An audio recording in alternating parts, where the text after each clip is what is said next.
Hello students, चलिए start करते हैं चैप्टर नंबर 14 स्टैटिस्टिक्स का इंट्रोडक्शन पार्ट हम इस वीडियो में करेंगे। बेसिक सी चीज़ें देखेंगे जो भी हमारे इस चैप्टर के अंदर यूज़ होने वाली हैं, तो उनका थोड़ा सा ब्रीफ व्यू यहाँ पे देख लेते हैं एक बार क्या चीज़ें हैं।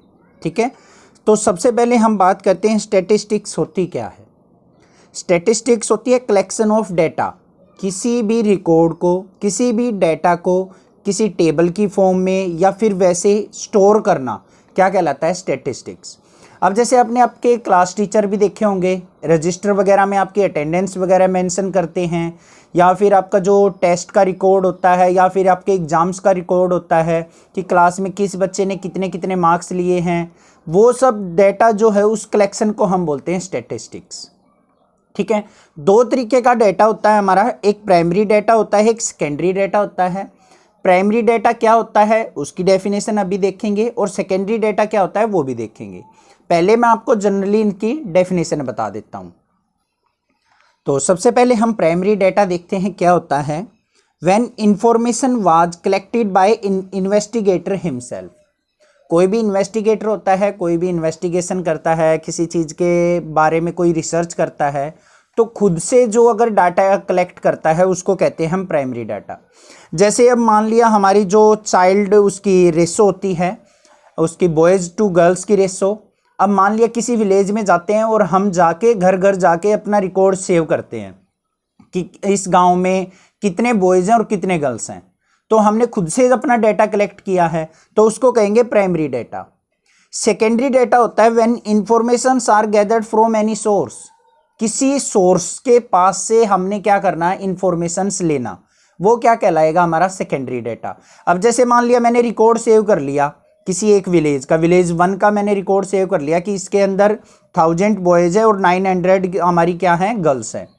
वो डाटा अगर मेरे से कोई लेता है तो वो डाटा दूसरे के लिए सेकेंडरी डाटा बन जाएगा।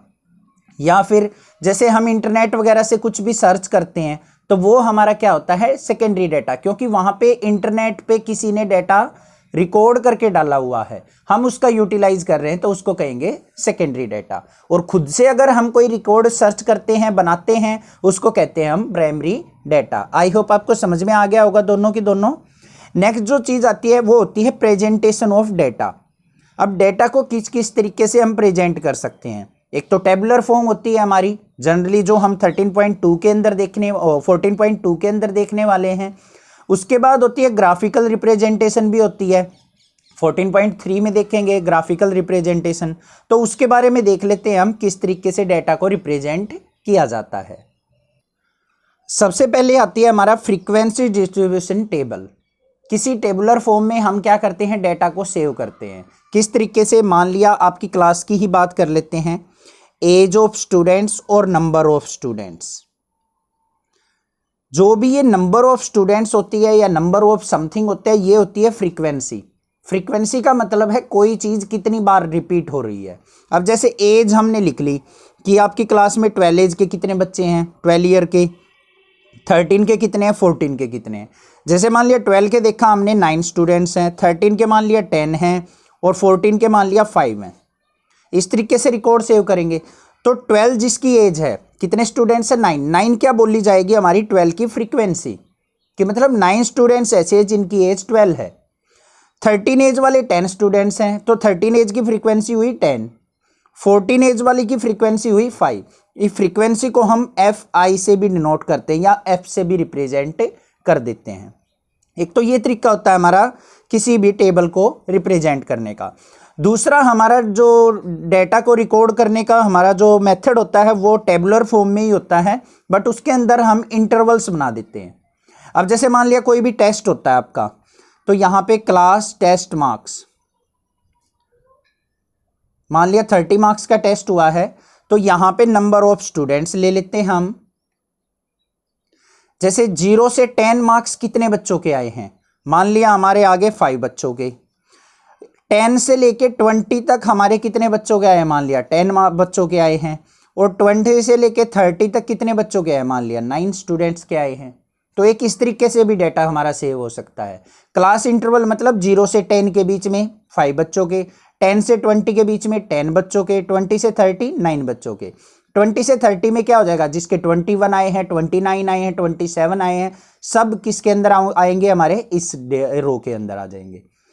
10 से 20 वाले इसके अंदर आएंगे, 0 से 10 वाले इसके अंदर। अब इसके अंदर क्या होता है, जो भी ये 0 से 10 है, इसके अंदर दो क्लास होती है हमारी, एक लोअर क्लास, इसको बोलते हैं लोअर क्लास, ये होती है हमारी अपर क्लास। ये लोअर क्लास होती है और ये अपर क्लास होती है, मतलब लोवेस्ट वैल्यू और uppest value of the class interval. I hope आपको ये चीज तो समझ में आ गई होगी। नेक्स्ट देखते हैं हम data representation in graphical form. Graph की फॉर्म में हम किस तरीके से डाटा को सेव करते हैं।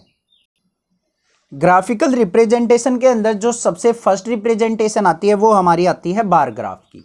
अब मान लिया हमारे पास डेटा गिवन हो, number of car sold in 1000, इस तरीके से गिवन होता है, इन 1000 हो, इन लैक्स हो, कुछ भी हो सकता है। और साथ में हमारा क्या गिवन है, मंथ। मान लिया जनवरी के मंथ में हमारी जो हैं 10,000 कार सोल्ड हुई हैं, ठीक है।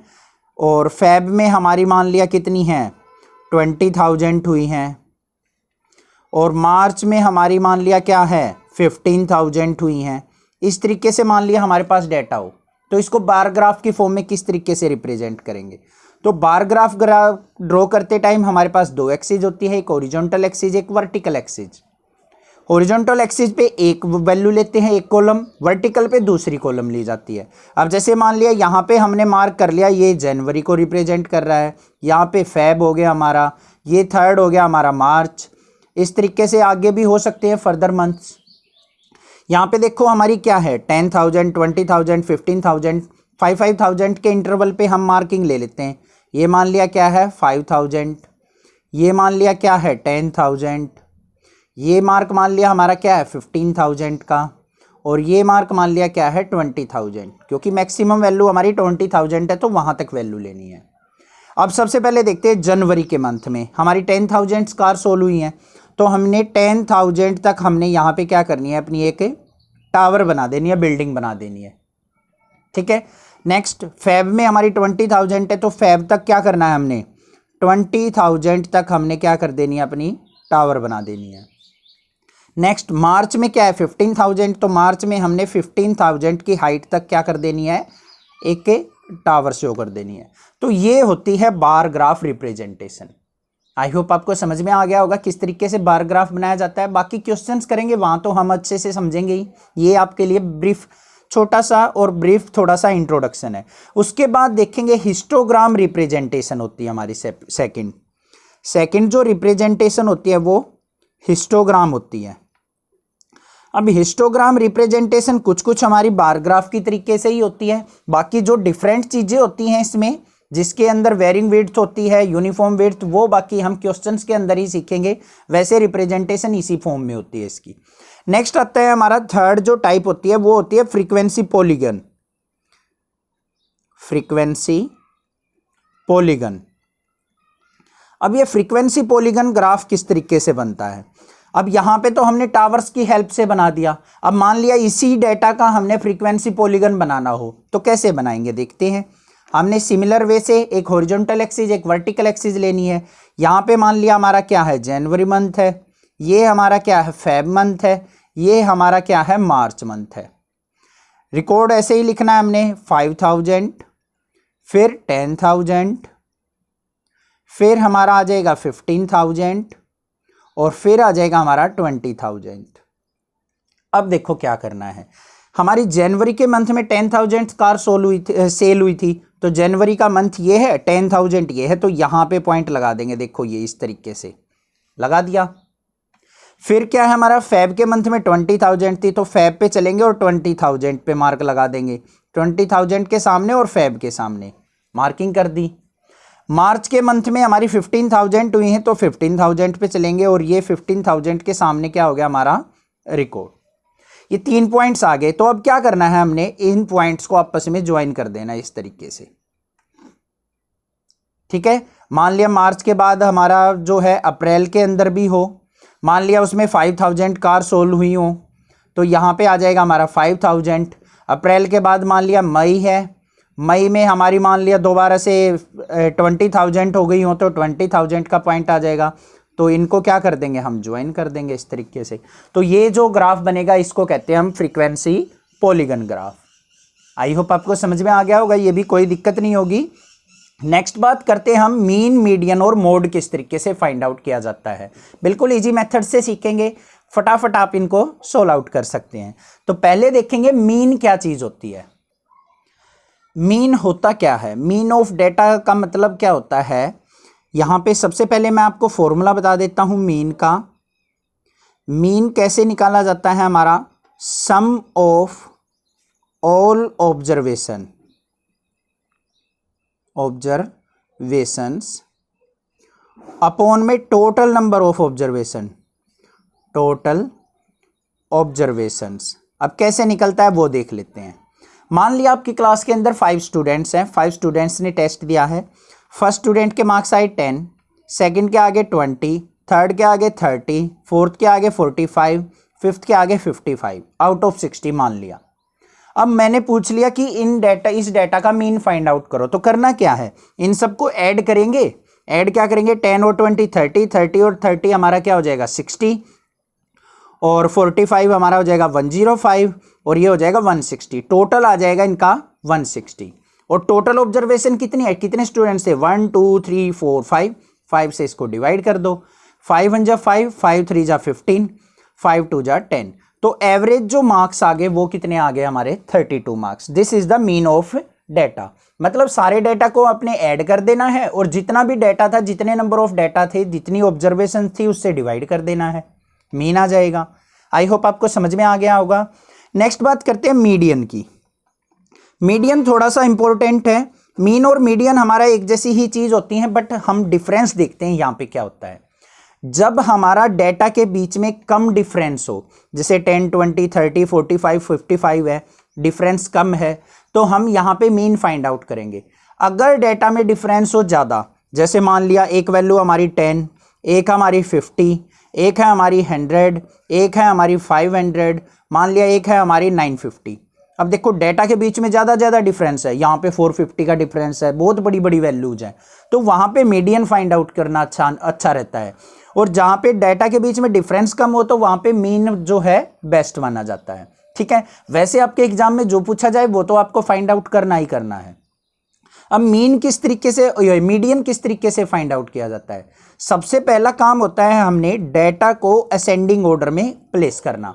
अब यहाँ पे तो मैंने असेंडिंग ऑर्डर में ही लिख दिया था। अब मान लिया यहाँ पे एक वैल्यू और होती 5, तो अब असेंडिंग ऑर्डर में नहीं है, 5 को यहाँ से हटाएंगे और इसको स्टार्टिंग में लिख देंगे असेंडिंग ऑर्डर में। हमारा डाटा क्या आ गया, बन गया।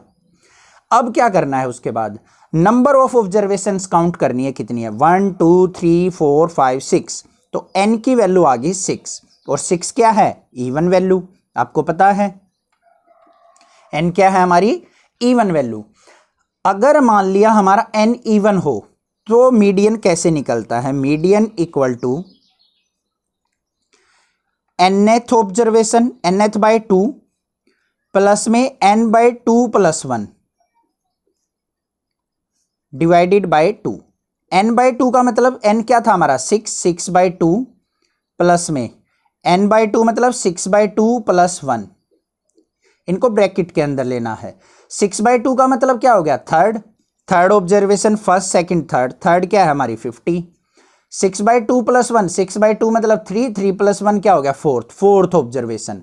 इन दोनों ऑब्जर्वेशन को ऐड करना है और डिवाइड बाय क्या कर देना है, 2 कर देना है। तो इस तरीके से हम क्या निकालेंगे, मीडियन। अगर मान लिया n की वैल्यू हो ओड वैल्यू हो, तो हमारा मीडियन कैसे निकलता है, मीडियन इक्वल टू होता है हमारा n plus 1 bye 2th observation.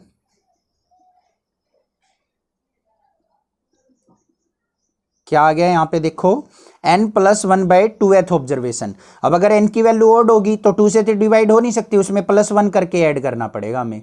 अब यहां पे मान लिया 5 ऑब्जर्वेशन होती तो 5 प्लस 1 बाय 2 करते, थर्ड ऑब्जर्वेशन हमारा क्या आ जाता, मीडियन।